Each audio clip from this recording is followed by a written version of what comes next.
Sir చెప్పండి అసలు ఎలా చూడాలి అంటే హనుమాన్ అనే దేవుడిని మనం చాలా ఎక్కువగా పూజిస్తూ ఉంటాం తరచుగా అన్ని దేవుళ్ళ కన్నా శక్తివంతుడు అని చెప్పేసి.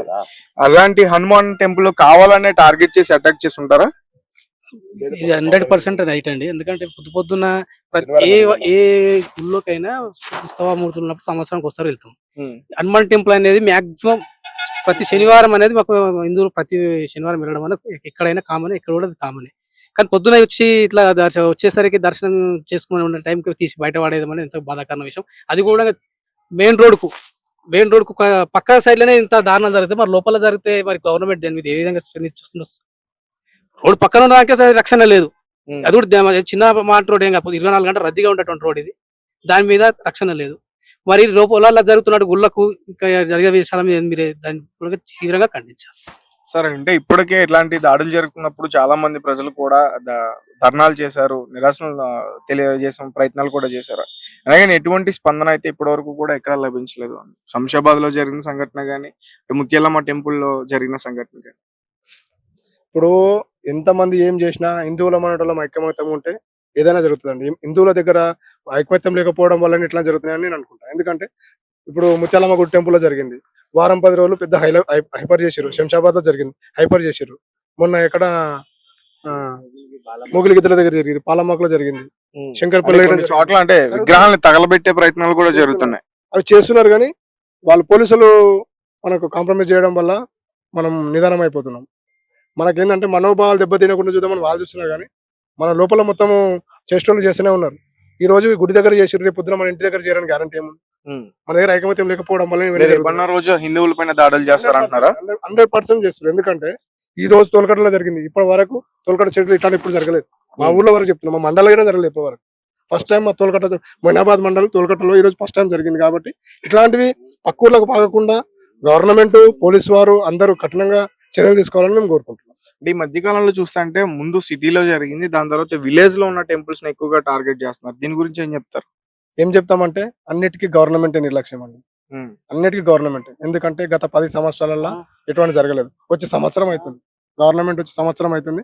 సంవత్సరంలో ఏవో లక్ష్యాన్ని ఎన్నో అయినాయి. వచ్చిన తర్వాత ఎక్కువగా ఆలయాలపైన అటాక్స్ అయినాయి. 100% అది మన హిందువులందరికీ తెలుసు, తెలంగాణ వ్యాప్తంగా తెలుసు. ఈ సంవత్సరం లోపలనే హిందువుల పైన దాడులు జరగడం అనేది సర్వసాధారణం అయిపోయింది. ఏ గవర్నమెంట్ వాళ్ళు పట్టించుకోవడం లేదు, మన దేవాదాయ శాఖ పట్టించుకోవడం లేదు, ఎవరు పట్టించుకోవడం లేదు. పట్టించుకోకపోవడం వల్ల ఇట్లా జరుగుతున్నాయి. సీరియస్ గా కఠినంగా చర్యలు తీసుకుంటే ఇట్లాంటివి జరగాయి కదా, అంతే. సరే అంటే ఈ దగ్గర షాపుల్లో కానీ ఏమన్నా సీసీ ఫుటేజ్ కలెక్ట్ చేయడం అట్లా ఎవరైనా రోడ్డు మీద అట్లాంటివి ఏం లేవు. కాకపోతే మన గవర్నమెంట్ వాళ్ళే పోలీసులు హైవే రోడ్ కు రెండు వైపులా సీసీ కెమెరాలు ఉన్నాయి, అవి చెక్ చేస్తామన్నారు. చెక్ చేసినాక మా ప్రయత్నం మేము చేస్తామని చెప్తున్నారు పోలీసు వాళ్ళు. సో ఫైనల్ గా చెప్పండి, అసలు ఈ దాడుల్ని ఎలా ఖండించాలి, అసలు ఏం చేస్తే వీటిని ఆపొచ్చు? ఇప్పటి వరకు ఆగట్లేదు కదా. ఏం చేస్తే ఆపొచ్చు అంటే సార్, ముత్యాలమ్మ టెంపుల్ దగ్గర దొరికినటువంటి వ్యక్తిని ఎవరినైతే ఉన్నారో వాడు పిచ్చోడు కాడు, వాడు మంచోడు అని చెప్పి ఆయన నరికిన ఉంటే భయం అనేది అతలోనికి వస్తుండే, అందరికి వస్తుండే, ఇట్లాంటి జరగకుంటున్నాను. అట్లా చేయకపోవడం వల్ల ఇట్లాంటివి అన్నిటికీ ముంగల్కి జరుగుతుంది.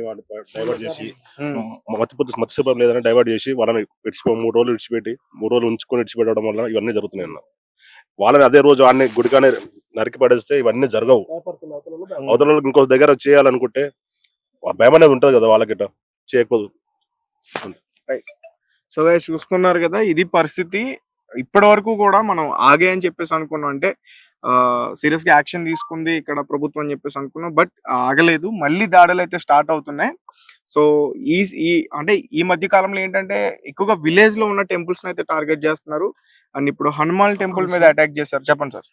ఇప్పుడు విలేజ్ లో ఎందుకంటే ప్రొటెక్షన్ ఎక్కువ ఉండదు, కాకపోతే సిటీలో సైడ్ అయితే ఈఎస్ ప్రొటెక్షన్ మరియు సిసిటీవీ ప్రొటెక్షన్ ఎక్కువ ఉంటది. కాబట్టి అక్కడ తగ్గించుకొని ఇక్కడికి దారి మళ్ళీ అని నా ఆలోచన. సిటీలో క్రౌడ్ ఎక్కువ ఉంటుంది, విలేజ్ లో అంత రారు. పబ్లిక్ రష్ ఉంటది, పబ్లిక్ తిరుగుతా ఉంటారు. కాబట్టి ఎట్లాగో అక్కడ వదిలేసి ఇక్కడ టాపిక్ డైవర్ట్ చేసుకున్నాం అనుకో, ఇక్కడ షిఫ్ట్ చేసేసి వాళ్ళని విలేజ్ లో కొంచెం పంపించేసేస్తే, ఇక్కడ నుంచి స్టార్ట్ చేసేస్తే ఇక్కడ క్రౌడ్ ఉండదు. ఇప్పుడు ఒకరు ఉన్నారంటే ఒకరు ఉండకపోతారు, లేకపోతారు. ఒక టైంకి ఒకరు ఉంటారు, ఒక టైంకి ఒకరు డ్యూటీలోకి వెళ్తారు. కొంతమంది ఎవరో 2-3 ఉంటారు ఇక్కడ. అక్కడైతే ఒక బండి ఆగిందంటే 100 బండ్లు ఆగిపోతాయి. ఏ నైట్ అయినా సరే, మనం ఎవ్రీ నైట్ ఎనీ టైం పోయినా కానీ ఏ టెంపుల్ దగ్గర అయినా సరే బండి ఆపుకొని నిలబడమంటే పోలీసు వాళ్ళు కానీ ఎవరు కానీ సరే, CC కెమెరాల ద్వారా- అది కాదు అంటే ఎక్కడైతే ఏముంది ఇప్పుడు ముత్యాలమ్మ టెంపుల్ దగ్గర ముత్యాలమ్మ టెంపుల్ దొరికిన వాడిని ఏం చేశారు? దొరికిన అదే నిర్లక్ష్యం కదా. ఆ నిర్లక్ష్యం వల్లనే ఇవన్నీ దారి తీసినాయి కదా. ఇవన్నీ జరగడానికి కారణమే దారి తీసిన కారణమే అది. ఉమ్, ఆ ప్రభుత్వం కఠిన చర్య తీసుకోకపోవడమే ఆ నిర్లక్ష్యం చేయకుండా ప్రభుత్వం కఠిన చర్యలు తీసుకున్నట్టయితే మనకి ఇట్లాంటి దుస్థితి ఈ రోజు మనం ఎదురు చూసే వాళ్ళం కాము. ఇలాంటి దుస్థితులు మనం ముందు ఇంకా ఎన్ని ఎదుర్కోవాలో అని భావిస్తున్నాం. కానీ మేము ఇంతటితో వదులుకోదలుచుకోలేదు. ఉమ్, దీన్ని పెద్ద ఎత్తున తెలంగాణ ఎత్తున అయినా సరే ఖచ్చితంగా తీసుకెళ్లాలని ఈ 2 రోజులు మాకు పోలీసు వాళ్ళు ఆధ్వర్యంలో మేము ఈ 2 రోజులు వాళ్ళ మీటింగ్ వరకు వాళ్ళు మాకు కన్క్లూజన్ ఇస్తామన్నారు. వాళ్ళు కన్క్లూజన్ ఇచ్చిన తర్వాత మేము బజరంగ దళ ద్వారా అన్ని సంస్థల ద్వారా హిందూ దేవాదాయ శాఖ ద్వారా ఖచ్చితంగా మేము అసెంబ్లీని ముట్టడిస్తాం. ఏ విధంగా పోవాలన్నా పోతాం. పోయి ఖచ్చితంగా కలెక్టరేట్ నుంచి ఆర్డర్స్ తీసుకొని మేము ఏ విధంగా చర్యలు తీసుకోవాలో తీసుకుంటాం మేము. అంటే ఈ మధ్య కాలంలో ఇలాంటి దాడుల్ని ఎక్కువగా పిచ్చి వాళ్ళే చేస్తున్నారు అని చెప్పేసి కూడా అంటున్నారు కదా. కేవలం పిచ్చి వాళ్ళు హిందూ ఆలయాలపైన ఎందుకు టార్గెట్ చేసి చేస్తున్నారు? దీనికి ఎవరన్నా చెప్తారు సమాధానం? గవర్నమెంట్ చేసింది పిచ్చోళ్ళను, గవర్నమెంట్ మంచోళ్ళను పిచ్చోళ్ళని చేస్తుంది. పిచ్చోళ్ళు ఒక నిమిషం. చెప్పండి. మంచిగానే పిక్చర్లు చేస్తారు, ఇంకేమున్నది ఆడ. ఇప్పుడు మనం ఏం చేస్తున్నాము మంచిగా ఒక్క నిమిషం. చెప్పండి సార్. ఇప్పుడు దేవాదాయ శాఖ మంత్రులు ఉన్నారు. ప్రతి టెంపుల్ కు వాళ్ళు వచ్చేసి ప్రతి టెంపుల్ కి ఏందని ఎప్పుడన్నా వచ్చి చూసారా? వాళ్ళు ఇంట్లో పూజ చేయడం తప్ప బయటికి టెంపుల్ కి వెళ్ళాలంటే వాళ్ళు ప్రతి ఒక్క దానికి సెక్యూరిటీ. మరి ఉన్న విలేజ్ లలో వాళ్ళకి గెలిపించుకొని అన్ని చేస్తే కూడా ఈ రోజు మాకు ఏ ప్రొటెక్షన్ లేదు. విలేజ్ లో ఏ రోజు ఎలక్షన్ ఉంటేనే వస్తారు. ఇటువంటి ఇన్ని విధ్వంసాలు జరుగుతుంటే కూడా వాళ్ళు పట్టించుకోకూడదు. ఏం లాభం ఉన్నా మాకు వాళ్ళు ఉండి కూడా లాభం లేదు కదా. దేవాదాయ శాఖ ఎందుకు పేరు పెట్టినందుకు ఉండి వాళ్ళు ఎంబడి తినడం తప్ప వాళ్ళకి ఏం లేదు. పడుకోవడం ఉన్న రైతులు ఉన్నారు, వాళ్ళు ఏం చేస్తున్నారు? గుళ్ళు ఉన్నాయి, గుళ్ళ కోసం ఎందుకు వాళ్ళు దేవాదాయ శాఖ పేరు ఎందుకు పెట్టారు? మాకు వచ్చి చూసుకోవాలి. వాళ్ళు ప్రొటెక్షన్ ఇప్పుడు వాళ్ళు ఎన్విరాన్మెంట్ డిపార్ట్మెంట్ వచ్చిందా? ఎండోమెంట్ వాళ్ళు రాలేరు, ఎవరు రాలేరు. ఖాళీ చూడడానికి వాళ్ళే ఉన్నారు అంతే. ఉన్నదా లేదా వాళ్ళు ఏదో అమాస పుణ్యానికి వచ్చి పోవడం తప్పితే మాకు ఆల్రెడీ ఇప్పుడు వేరేది ఉంది. హనుమాన్ టెంపుల్ ల్యాండ్ 9 ఎకరాలు ఉన్నది. అక్కడ కూడా సేమ్ ఇదే ఏం చేశారు, ఆ టెంపుల్ లో ఒక మస్జిద్ లాంటిది ఒక చిన్న బుత్త వేసి కట్టారు. అది ఆల్రెడీ అయింది, కోర్టు పోయింది, అన్ని వచ్చి స్టే వచ్చినాయి. మాకు ఇప్పటికి దాన్ని వచ్చి ప్రొటెక్షన్ మాకు ఇవ్వలేదు ఎండోమెంట్ వాళ్ళు కూడా. అది జరిగి ఒక 1-2 years అయిపోయింది. 3 years జరిగింది. ఇప్పుడు రెండో ఇది జరుగుతుంది మాకు. కానీ ఏ ప్రొటెక్షన్ మాకు లేదన్న. ఈ రోజు సార్ వాళ్ళు పోలీసు వాళ్ళు వచ్చి మాకు సాయం అని మేము ముందుకు వెళ్ళాం. కాకపోతే వాళ్ళు కూడా 2 days టైం ఇచ్చారు. టైం లోపు అవుతుందా ఏమైతే చూద్దాం. వాళ్ళు దొరకకపోయారు అనుకో మాకే వాళ్ళు దొరికితే మాత్రం ఈయన కూసి పారదగితే గ్యారంటీ. అది 100%. మేము రూపాయి పోగేసి అన్న నా ఇంట్లో చెప్పుకోకుండా చేసినాడు. ఎన్నో చేసినాం, అందరం తలాంత చేసినాం. గుడి డెవలప్మెంట్ కోసం సాయశక్తుల ప్రయత్నం చేస్తున్నాం మేము. అయినా కానీ ఇట్లాంటి దుర్మార్గులు వచ్చి సడన్ గా వచ్చి ఓన్లీ మా హనుమాన్ టెంపుల్ కానీ హిందూ దేవాలయాల పైన టార్గెట్ చేయడం అనేది కరెక్ట్ కాదు. పిచ్చోళ్ళు అని చెప్పేసి పోలీసులు చాతగానతనంతో పట్టుకొని పిచ్చోళ్ళు అని చెప్పేసి ముద్రేస్తారు. అదేదో మరి పిచ్చోడు అయితే అతను మస్జిద్ దగ్గర కూడా, అతను చర్చి దగ్గర కూడా, ఓన్లీ హిందూ దేవాలయ దగ్గరికి ఎందుకు వస్తాడు? అదంతా ప్రభుత్వం చేతగానతనంతోనే ఇదంతా చేసేది. ప్రభుత్వం కావాలని వాళ్ళే ప్రోత్సహిస్తారేమో మాకు అనుమానం వస్తుంది. ఎందుకంటే హిందువులే టార్గెట్ గా. ఎందుకంటే ఇప్పుడు అవతల వాళ్ళైతే టార్గెట్ చేస్తలేరు, మా మీద ఎందుకు చేస్తారు? హిందువులు అనేటోళ్ళు ఐకమత్యం లేకపోవడం వల్ల ఇవన్నీ జరుగుతుంది. అంటే బంగారం అంటే ఇప్పుడు వేరే టెంపుల్స్ లో అయితే బంగారం కోసం వచ్చి అట్లా తీసుకెళ్ళడానికి వచ్చి పడేశారంటే అనుకోవచ్చు. అంటే ఇక్కడ క్లియర్ గా అర్థమవుతుంది కదా హిందువుల యొక్క మనోభావాలు దెబ్బతీయడానికే ఇలా చేశారని చెప్పి. 100% మీరు అన్నది హిందువుల మనోభావాలు దెబ్బతీయడం కోసమే.